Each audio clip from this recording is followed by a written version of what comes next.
Sehingga sampai dalam satu riwayat itu dikatakan dalam satu hadis, doanya orang tua untuk anaknya itu seperti doanya Nabi untuk umatnya.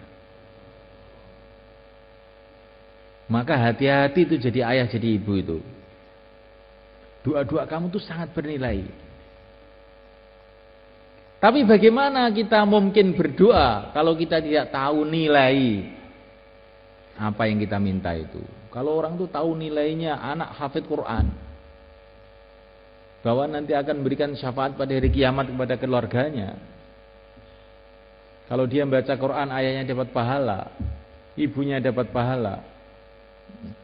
Sampai diceritakan para ulama itu ada orang tuh banyak dosanya, mati, disiksa di kuburnya.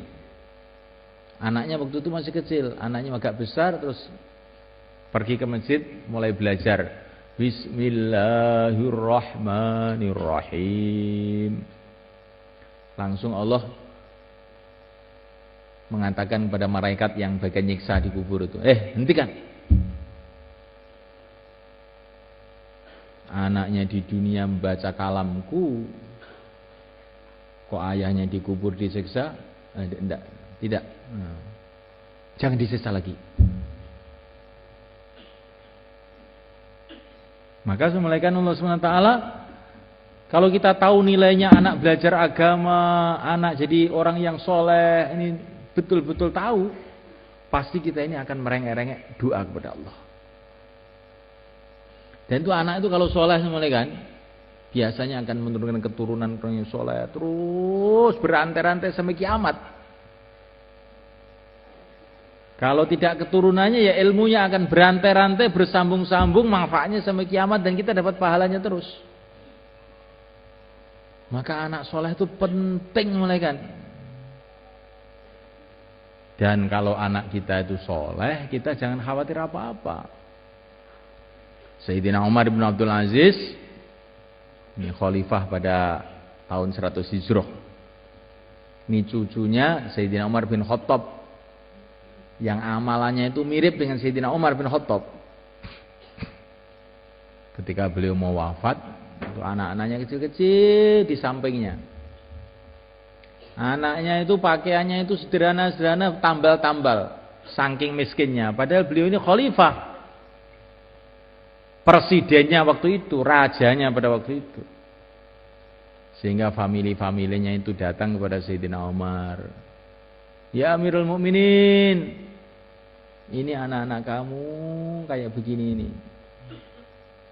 Ini saya punya harta halal 100%. Saya berikan kepada kamu. Saya tidak perlu harta, sudah mau mati untuk apa harta? Kalau engkau tidak mau, kau kasihkan anak-anak kamu. Tidak perlu anak-anak saya harta. Kan miskin-miskin anak kamu, tidak perlu. Jangan kamu kasih harta anak saya. Anak saya ini, kamu tahu ya, anak saya ini, kalau dia soleh, sudah dijamin oleh Allah. Wallahu yatawallas shalihin. Allah akan memelihara, menjaga orang-orang soleh. Kalau sudah dipelihara oleh Allah, dijaga oleh Allah, untuk apa saya risau? Untuk apa saya kasih bekal? Allah sudah jamin. Kalau anak saya ini nakal, nah, anak nakal kok dikasih bekal, nanti tambah untuk nakal nanti. Enggak usah kamu bantu apa-apa anak saya. Kemudian beliau wafat. Setelah beliau wafat, apa yang terjadi? Anak-anaknya yang miskin-miskin tadi tidak lama kemudian jadi orang-orang kaya, jadi dermawan-dermawan. Kalau sedekah itu kadang-kadang satu hari 100 unta, 100 kuda. Ini barokahnya amalan orang tuanya. Dan husnuzonnya orang tuanya kepada Allah. Jadi wali murid itu jangan berpikir, nanti kalau anak saya itu untuk agama, nanti terus bagaimana makannya, minumnya. Loh, itu pikiran yang tidak benar. Ini yang dia kasih cerita. Ada satu orang datang ke Pakistan, ke Rewin, ketemu Syekh Abdul Wahab.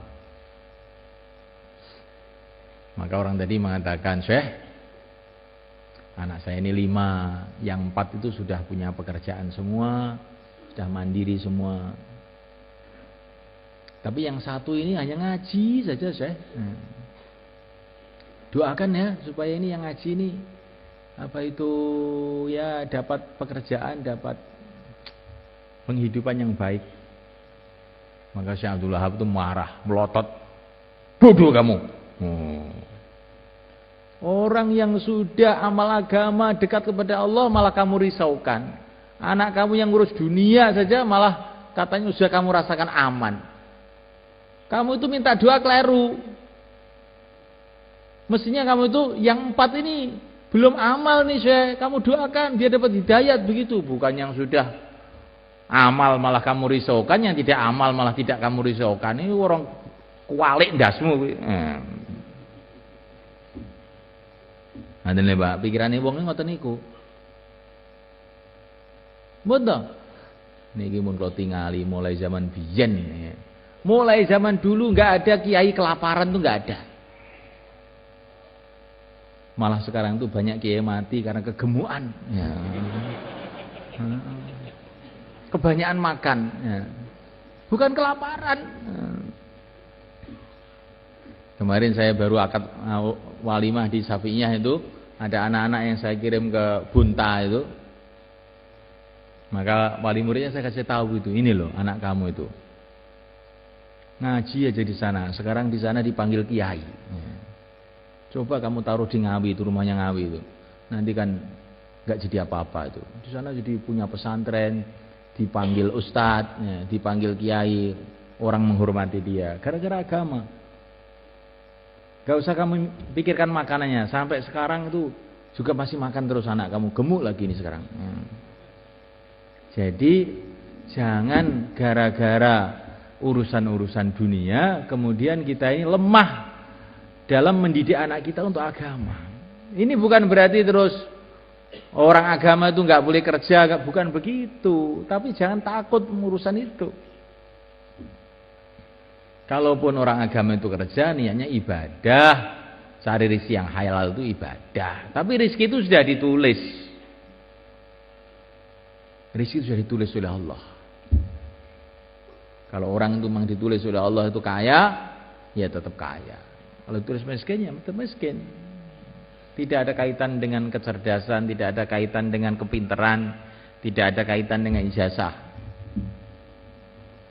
Itu saya punya kiai di Banten tuh, Mbah Dim itu, Abah Dimyati itu. Beliau cerita sama saya itu, Gus, saya ini sejak kecil ngaji aja sampai tua begini. Tapi perasaan saya ini kok ilmu yang saya dapatkan itu sedikit saja.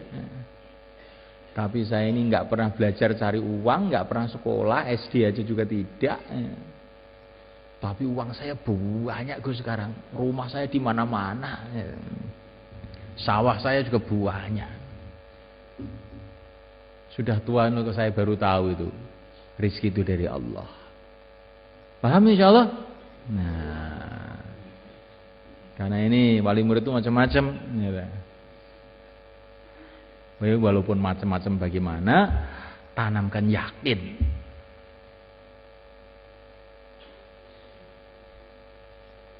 Saya dengan kamu, dengan semua santri sama saja. Maksudnya sama saja itu gimana? Rizkinya dari Allah.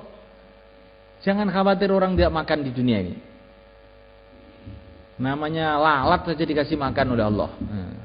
Masa hafid Quran nggak dikasih makan? Ya insya Allah akan makan lebih banyak lagi kamu insya Allah tahun ini. Kenapa di pondok itu makannya cuma 2 kali? Supaya kamu latihan mujahadah. Bukan karena pondok nggak punya makanan, bukan. Ya. Kedua kali supaya kamu lebih sehat. Untuk ilmu-ilmu kedokteran yang paling canggih sekarang itu, kebanyakan orang itu sakit gara-gara banyak makan, bukan karena kurang makan.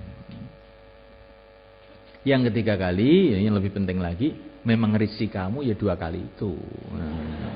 Ini yang paling penting. Ya. Jadi jangan ini di Al-Fatah makan cuma 2 kali. Wah, kalau rezekinya itu 3 kali, akhirnya dia 2 kali dari pondok ke warung 1 kali, malah 2 kali. Jadi 4 kali makannya. Itu anak-anak itu ada yang gemuk-gemuk gede-gede. Kamu tuh dikasih makan 2 kali kok bisa gemuk begitu? Lah ke warungnya 2 kali juga, Pak. Oh, Masya Allah. Lah ini ya. Jadi semulaikan Allah Ta'ala. Karena ini kata Imam Ghazali itu ujian. Di antara ujian orang dalam mengamalkan agama, belajar agama itu dia memikirkan masalah ekonominya. Nah kalau dia lulus, rezeki di tangan Allah, akhirnya baru dia bisa belajar, baru dia bisa berjuang, baru dia bisa ngamal agama.